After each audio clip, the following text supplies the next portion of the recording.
Welcome to The Explainer. Today, we are digging into a concept we all think we know, but maybe don't fully get: the comfort zone. It feels safe, it feels familiar, but what if it's actually the most dangerous place you can be? And let's just start with a really hard truth from Mel Robbins, because this gets right to the core of why we all get so stuck. This one idea is the key to everything else we're about to talk about. The simple fact that when it comes to making a change, you are never going to feel like it. So here's our game plan for this explainer. First, we're going to tear down what the comfort zone really is. Then, we'll look at the steep price you pay for staying safe. We'll get into the science of why we get stuck, lay out a clear path forward, and then, and this is the best part, give you an actual toolkit to break free for good. Okay, let's dive right in. We have this idea of the comfort zone as a cozy little safe haven, right? A good thing. But what if that feeling of safety is actually the biggest lie you tell yourself? What if it's the main barrier standing between you and your potential? The term actually has a formal definition. Management thinker Judith Bardwick came up with it way back in 1991. And, as you can see, she describes it as this anxiety-neutral state. You're just delivering steady performance, no risk. It sounds nice, doesn't it? It sounds, well, comfortable. But here is the absolute most important takeaway. The comfort zone isn't a physical place. It's a mental construct. Think of it like a cage you've built around yourself, made of self-imposed rules and habits. It's all those little beliefs you've just accepted as fact, the ones that whisper, hey, don't try that, it's risky, or you're not smart enough for that, or the big one, what if you fail? This whole system is designed to keep you from feeling pain, but what it actually does is shrink your world. And that brings us to the real heart of the issue. That feeling of safety is so seductive. Our brains are wired to crave it. But the safety it promises is an illusion, and it masks a much more dangerous reality: stagnation. Now, this right here, this is the whole debate in a nutshell. On the one hand, you've got that siren song of safety. Everything is familiar, it's predictable, there's no real risk. It's a fantastic strategy if your only goal is to avoid the pain of failure. But look at the other side of the coin. The reality isn't safety, it's stagnation. Your skills start to erode because you're not using them. Amazing opportunities just float on by, and you become fragile. Your resilience muscle gets weak because you never work it out. By trying so hard to avoid the pain of living, you actually end up avoiding life itself. And this quote from researcher Brené Brown just illustrates the emotional cost perfectly. Her work shows that you can't pick and choose your emotions. It's not a buffet. When you build these giant walls to keep out fear and disappointment, you accidentally block out all the good stuff too. You block out joy, you block out gratitude, you block out real, genuine happiness.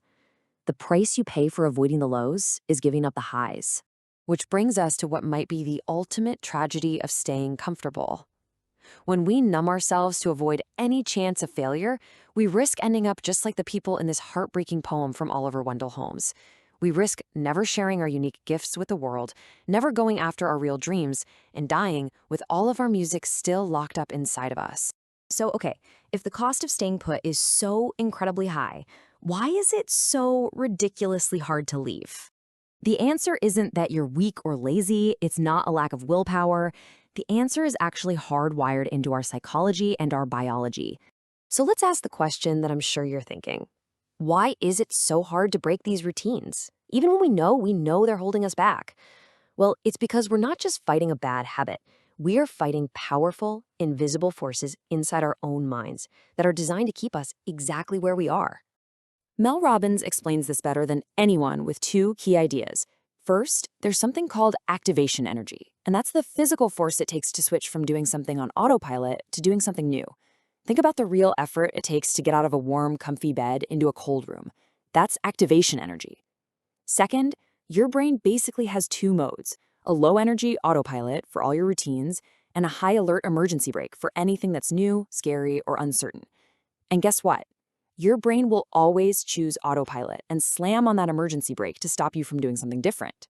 And if that wasn't enough, Stanford's Carol Dweck found that our basic mindset plays a huge role.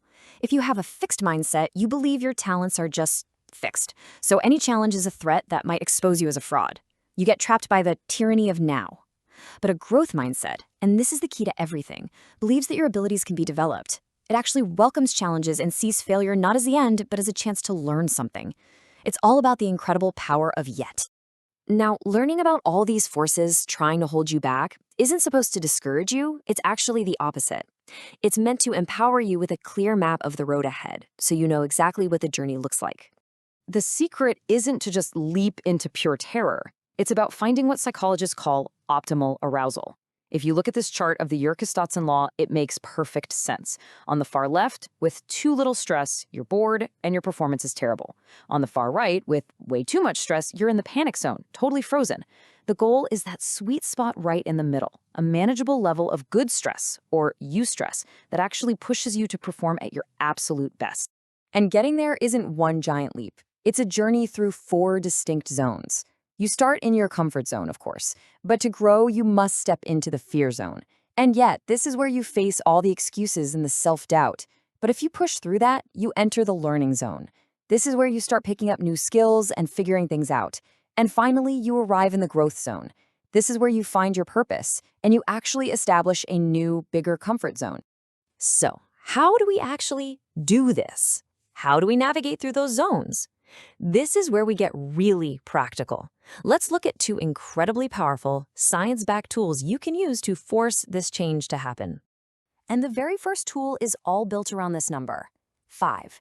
It's just a simple countdown, but it's specifically designed to outsmart your brain's emergency brake before it even has a chance to stop you. Mel Robbins calls this the 5-second rule, and it is genius in its simplicity. The second you have an instinct to act on a goal, to speak up at a meeting, to get out of bed, to make that call, your brain will try to kill that idea within 5 seconds.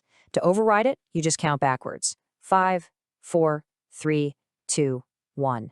This little countdown distracts your brain from all its excuses. And then, the moment you hit 1, you physically move. That physical movement is what shatters the hold of that emergency brake and creates real forward momentum. Okay, tool number 2 comes from some ancient Stoic wisdom, and it's captured perfectly here by Seneca. The whole idea is that the fears we cook up in our heads are almost always way worse than anything we would actually face in reality. So this is a system for taking fear apart piece by piece until it's not scary anymore. Tim Ferriss calls it fear setting, and here's how it works. First, you get painfully specific about what you're afraid of. What is the absolute worst thing that could happen? Write it all down in detail. Then, next to each one, you write down what you could do to prevent it from happening and what you could do to repair the damage if it did. And just like that, the huge, terrifying monster in your imagination turns into a concrete, manageable problem on a piece of paper. Okay, next you list out all the potential benefits, even if you only partially succeed. But this final step, this is the most critical one. You define the cost of inaction. If you let your fear win and you do nothing, what will your life look like in 6 months? In 1 year? In 3 years? This forces you to stare directly at the terrifying guaranteed outcome of staying exactly where you are. So, putting these amazing tools into practice really requires one final but fundamental shift in how you think. A totally new way to look at challenges, at difficulty, and at yourself. This idea from Carol Dweck's research is it's profound.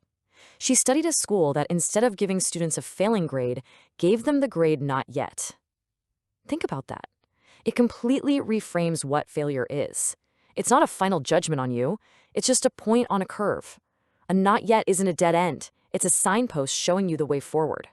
It means difficulty is just the feeling of your brain getting smart. So here's the crucial takeaway from all of this. Your potential is not defined by the edges of your current comfort zone.